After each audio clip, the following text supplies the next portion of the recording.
Hello friends, welcome to my YouTube channel Ranu की digital library. कैसे हो आप सभी? आशा करती हूँ आप सभी स्वस्थ होंगे। आज हम सुनेंगे ममता कालिया जी द्वारा लिखित कहानी बोलने वाली औरत। तो आइए शुरू करते हैं आज की कहानी। यह झाड़ू सीधी किसने खड़ी की? बीजी ने त्योरी चढ़ाकर विकट मुद्रा में पूछा।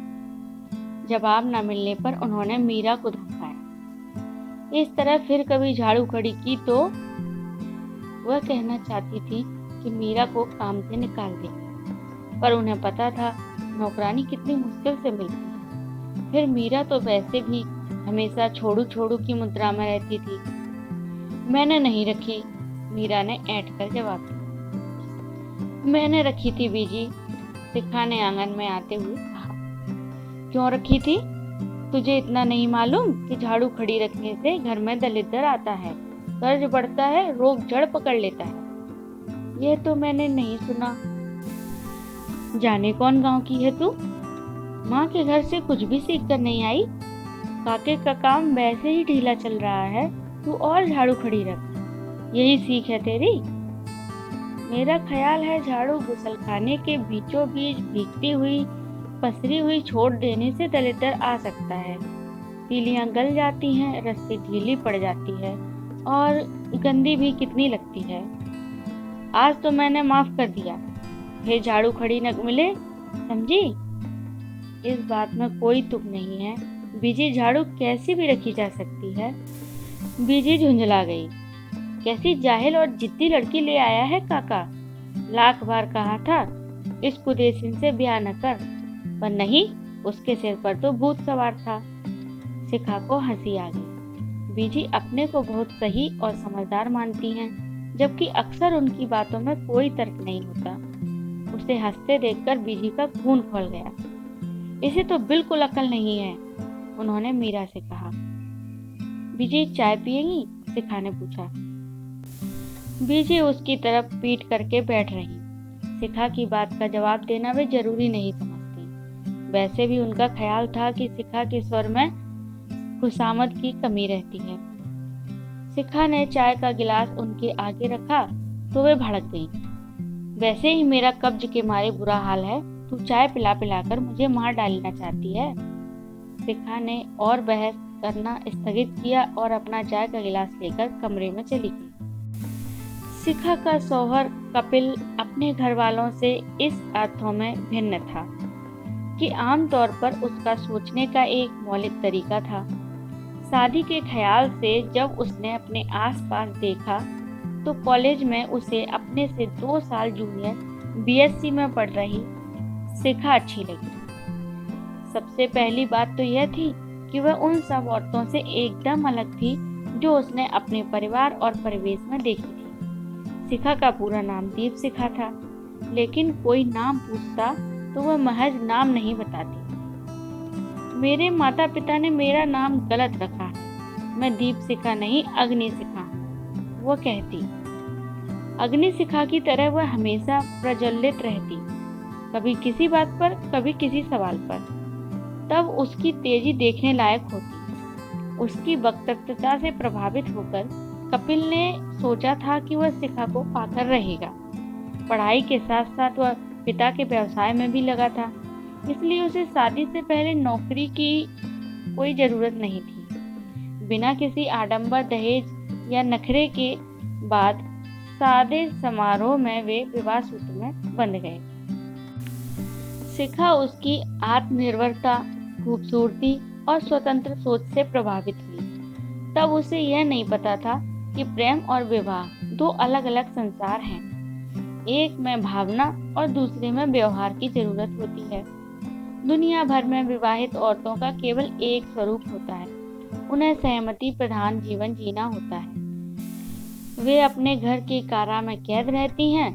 हर एक की दिनचर्या में अपनी अपनी तरह की समरसता रहती है। हर एक के चेहरे पर अपनी अपनी तरह की ऊब। हर घर का एक ढर्रा है जिसमें आपको फिट होना ही होना है। कुछ औरतें इस ऊब पर श्रृंगार का मुलम्मा चढ़ा लेती हैं, पर उनके श्रृंगार में भी एक रसता होती है। शिखा अंदाज लगाती है सामने वाले घर की नीता ने आज कौन सी साड़ी पहनी होगी और प्रायः उसका अंदाजा ठीक निकलता है। यही हाल लिपस्टिक के रंग और बालों के स्टाइल का था। दुख की बात यह थी कि अधिकांश औरतों का इस ऊब और कैद से कोई चेतना नहीं थी। वे रोज सुबह 9:30 बजे सासों, नौकरों, नौकरानियों, बच्चों, माली और कुत्तों के संग घरों में छोड़ दी जाती अपना दिन तमाम करने के लिए। वहीं लंच में पति का इंतजार, टीवी पर बेमतलब कार्यक्रमों का देखना और घर भर के नाश्ता खाना, नखरों की नोक पलक संवारना, चिकनी महिला पत्रिकाओं के पन्ने पलटना, दोपहर को सोना, सजे हुए घर को कुछ और सजाना, सास की जी हजूरी करना और अंत में रात को एक जड़ नींद में लुढ़क जाना। कपिल के घर आते ही बीजी ने उसके सामने शिकायत दर्ज की। तेरी बीवी तो अपने को बड़ी चतुर समझती है, अपने आगे किसी की चलने नहीं देती, खड़ी खड़ी जवाब टिकाती है। कपिल को गुस्सा आया। शिखा को एक अच्छी पत्नी की तरह चुप रहना चाहिए, खास तौर पर माँ के आगे। इसने घर को कॉलेज का डिवेस्टिंग मंच समझ रखा है और माँ को प्रतिपक्ष का वक्ता। उसने कहा, मैं उसे समझा दूंगा, आगे से बहस नहीं करेगी। उल्टी खोपड़ी की है बिल्कुल, वह समझ ही नहीं सकती। माँ ने मुंह बिचकाया। रात उसने कमरे में शिखा से कहा, तुम माँ से क्यों उलझती रहती हो दिन भर? इस बात का विलोम भी तो उतना ही सच है, शिखा ने कहा। हम विलोम अनुलोम में बात नहीं कर रहे हैं। एक संबंध है जिसकी इज्जत तुम्हें करनी होगी, गलत बातों की भी। माँ की कोई भी बात गलत नहीं होती। कोई भी इंसान परफेक्ट नहीं हो सकता। तुमने माँ को इम्परफेक्ट कहा, तुम्हें शर्म आनी चाहिए। तुम हमेशा ज्यादा बोल जाती हो और गलत भी। तुम मेरी आवाज बंद करना चाहते हो। मैं एक शांत और सुरुचिपूर्ण जीवन जीना चाहता हूँ। शिखा अंदर तक जल गई इस उत्तर से, क्योंकि यह उत्तर हजार नए प्रश्नों को जन्म दे रहा था। उसने प्रश्नों को होठों के क्लिप से दबाया और सोचा, अब वह बिल्कुल नहीं भूलेगी, यहाँ तक कि ये सब उसकी आवाज को तरस जाएंगे। लेकिन यह निश्चय उससे निभ न पाता। बहुत जल्द कोई न कोई ऐसा प्रसंग उपस्थित हो जाता कि वह ज्वालामुखी की तरह फट पड़ती और एक बार फिर बदतमीज और बदजुबान कहलाती। तब शिखा बेहद तनाव में आ जाती। उसे लगता घर में जैसे टॉयलेट होता है वैसे एक टॉयलेट भी होना चाहिए, जहाँ खड़े होकर वह अपना गुबार निकाल ले, जंजीर खींचकर बातें बहा दे और एक शब्द शांत मुद्रा में बाहर आ जाए। उसे यह भी बड़ा अजीब लगता है कि लगातार ऐसे लोगों से मुखातिब है जिन्हें उसके इस भारी भरकम शब्दकोश की जरूरत ही नहीं। घर को सुरुचि रूप से चलाने के लिए सिर्फ 2 शब्दों की दरकार थी, जी और हाँ जी। कल छोले बनेंगे? जी कल छोले बनेंगे। पजामों के नाड़े बदले जाने चाहिए? हाँ जी, पजामों के नाड़े बदले जाने चाहिए। उसने अपने जैसी कई औरतों से बात करके देखा। सब में अपने घर बार के लिए बेहद संतोष और गर्व था। हमारे तो ये ऐसे हैं, हमारे तो ये वैसे हैं, जैसा कोई नहीं हो सकता। हमारे बच्चे तो बिल्कुल लवकुश की जोड़ी हैं। हमारा बेटा तो पढ़ने में इतना तेज है कि पूछो मत। शिखा को लगता उसी में शायद कोई कमी है, तो वह इस तरह संतोष से लबालब भरकर मेरा परिवार महान का राग नहीं अलाप सकती। रातों को बिस्तर में पड़े पड़े वह देर तक सोती नहीं, सोचती रहती। उसकी नियति क्या है, न जाने कब कैसे वह एक फुल टाइम गृहिणी बनती गई, जबकि उसने जिंदगी की एक बिल्कुल अलग तस्वीर देखी थी। कितना अजीब होता कि ये 2 लोग बिल्कुल अनोखे अकेले अंदाज में इसलिए करीब आए कि वे एक दूसरे की मौलिकता की कद्र करते हों, और महज इसलिए टकराए क्योंकि अब उन्हें मौलिकता बर्दाश्त नहीं। दरअसल वे दोनों अपने अपने खलनायकों के हाथों मार खा रहे थे। यह खलनायक था रूटीन, जो जीवन की खूबसूरती को दीमक की तरह चाट रहा था। कपिल चाहता था कि शिखा एक अनुकूल पत्नी की तरह रूटीन का बड़ा हिस्सा अपने ऊपर ओढ़ ले, और उसे अपने मौलिक सोच विचारों के लिए स्वतंत्र छोड़ दे। शिखा की भी यही उम्मीद थी। जिंदगी का रूटीन या ढर्रा उससे कहीं ज्यादा शक्तिशाली था। अल सवेरे वह कॉल बेल की पहली कर्कश ध्वनि के साथ जग जाता और रात 12 बजे टन टन घंटे के साथ सोता। बीजी घर में इस रूटीन की चौकीदार तैनात थी। घर की दिनचर्या में जरा सी भी देर सवेर उन्हें बर्दाश्त नहीं थी।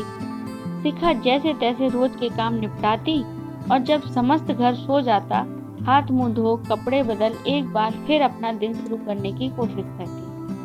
उसे सोने में काफी देर हो जाती और अगली सुबह उठने में भी। उसके सभी आगामी काम थोड़े पिछड़ जाते। बीजी का हिदायतनामा शुरू हो जाता। यह आधी आधी रात तक बत्ती जलाकर क्या करती रहती है तू? ऐसे घर चलता है कहीं? ससुर 1940 में पड़ा हुआ मुहावरा टिका लेते, early to bed and early to rise वगैरह वगैरह। हिदायतें सही होती पर शिखा को बुरी लगती। वह बेमन में झाड़ू झाड़न पोछे का रोज नामचा हाथ में उठा लेती, जबकि उसका दिमाग किताब कागज और कलम की मांग करता रहता। कभी कभी छुट्टी के दिन कपिल घर के कामों में उसकी मदद करता तो बीजी उसे टोक देती, ये औरतों वाले काम करता है, तू अच्छा लगता है? तू बिल्कुल जोरू का गुलाम हो गया है। घर में एक सहज और सघन संबंध को लगातार ठोक पीट कर यांत्रिक बनाया जा रहा था। रात के एकांत में भी जो तन्मयता पति पत्नी के बीच जन्म लेती है, दिन के उजाले में उसकी गर्दन मरोड़ दी जाती। बीजी को संतोष था कि वे परिवार का संचालन बढ़िया कर रही है। वे बेटे से कहती, तू फिक्र मत कर, थोड़े दिनों में मैं इसे एन पटरी पर ले आऊंगी। पटरी पर शिखा तब भी नहीं आई जब 2 बच्चों की मां हो गई। बस इतना भर हुआ कि उसने अपने सभी सवालों का रुख अन्य लोगों से हटाकर कपिल और बच्चों की तरफ कर लिया। बच्चे अभी कई सवाल का जवाब देने लायक समझदार नहीं हुए थे, बल्कि लाड़ प्यार में दोनों के अंदर एक तर्कातीत तुनक मिजाजी आ बैठी थी।